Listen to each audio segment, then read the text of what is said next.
বাড়ির থেকে অল্প দূরে 11 বিঘা একটা জমি আছে, সেই জমিতে আইসি আজকে মূলত তিল বোনার জন্য।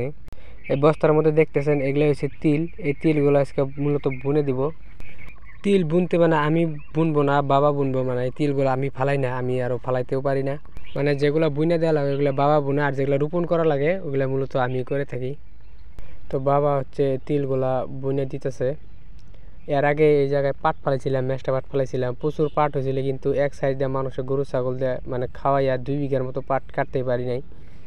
আর অল্প বোনা হওয়ার পরে আমি ট্রেক্টর নিয়েছি, ট্রেক্টর দিয়ে মানে উপরে উপরে হাল মেরে দিব। উপরে উপরে হাল মেরে দেওয়া বলতে মানে এই যে তিলগুলা বোনা হয়েছে, বেশি ডাবাইলে গেলাম মোটামুটি তিলগুলা বেশি তলা যাবো গা, জ্বালাইতে মানে সমস্যা হইবে আর কি।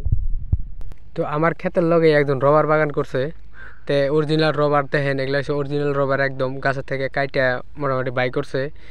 এইভাবে রবারগুলা কাইটা মূলত নিচে একটা মগ দেওয়া থাকে, রবারগুলা এই দিক দিয়ে আইসা ওই মগের মধ্যে জমা হয়। তো এগুলো হচ্ছে রবার, কিন্তু এগুলো শুকায় গেছে গা, আমি টেনে টেনে তুলতেছি, মোটামুটি টানলেও অনেকটাই লম্বা হইতেছে। এগুলা শুকায় গেছে গা। আর এগুলা হচ্ছে গাছের একটা কষ, ধবধবে দুধের মতো সাদা এক। মূলত এই কষগুলা হইতেছে রবার। এগুলা একদম মিশিয়ে তারপরে কিভাবে রবার বানায় জানি না, কিন্তু আমি তো তুলতেছি সেম রবার।